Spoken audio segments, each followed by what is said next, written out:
sesuai dengan Undang-Undang Nomor 25 Tahun 2009 tentang Pelayanan Publik.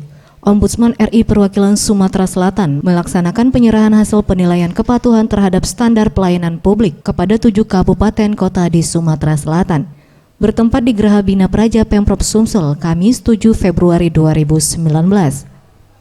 Dalam kegiatan ini dihadiri langsung oleh Ketua Ombudsman RI Zulian Rifai, Ketua Ombudsman RI Perwakilan Sumsel Muhammad Adrian Agustiansyah, serta Wakil Gubernur Sumsel Mawardi Yahya. Ketua Ombudsman RI Zulian Rifai mengatakan, diharapkan dari penilaian yang telah diserahkan, agar daerah yang telah menerima hasil penilaian yang belum dalam kategori hijau dapat meningkatkan pelayanan publiknya.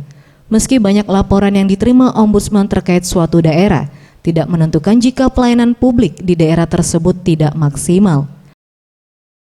Paling banyak dilaporkan ke Ombudsman, walaupun saya mau tegaskan, jumlah laporan yang banyak tidak juga berarti pelayanan publiknya pasti jelek.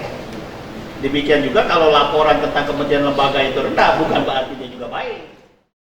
Sementara itu, Ketua Ombudsman RI Perwakilan Sumsel Muhammad Adrian Agustiansyah menjelaskan, dari ke-7 kabupaten kota yang telah dinilai pelayanan publiknya, hanya Kabupaten Oki yang mendapat nilai hijau, dan untuk daerah yang mendapat nilai merah yakni Muara Enim dan Pagar Alam. Sementara untuk sisanya seperti Mubah, Lahat, Prabumuli, dan Oku masih mendapat nilai kuning. Dan memang ada 2 daerah, memang karena daerah itu baru tahun kemarin kita nilai, Muara Enim dan Pagar Alam dapat nilai merah. Saya pikir ini memang mesti banyak koordinasi dan perlu banyak pendampingan juga dari kami.